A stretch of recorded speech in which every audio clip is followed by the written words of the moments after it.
Խնդրեմ, պարոն Քոքոբելյան։ Փաստորեն ստիպված եմ կրքերը հանգստացնելու։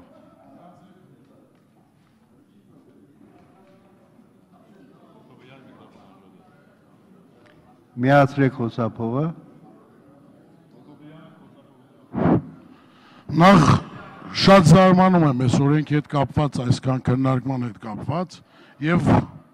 մի րոպե խնդրում եմ ուշադիր եղեք։ Ուրեմն նոր նախագիծ են մեր ընկերները ներկայացրել, որը հասկանում եմ մտահոգության պատճառ կա, բայց զարմանալի է, որ հասարակությանը մենք դրդում ենք ցածր հարկից անցնել բարձր հարկի, այսինքն թույլ տալ, որ մեկի փոխարեն 3.5% հարկեն, միայն փաստաթղթեր, որպեսզի չներկայացնի։ Այսինքն ակնհայտ մենք հովանավորում ենք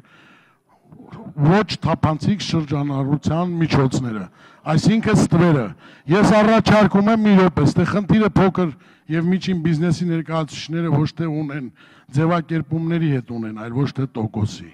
Այսինքն փաստաթղթերի ձեռքբերման։ Եվ հստակ առաջարկում եմ, որ մենք չօրինականացնենք ստվերին հնարավորություն չտանք, ասենք մի ձևակերպեք, այլ առաջարկում եմ ժամանակ շահելու առումով դադար վերցնել, թող չգործի այսօրվանից օրենքը, մինչև փաստաթղթերի ձեռքբերման հետ կապված խնդիրը լուծվի։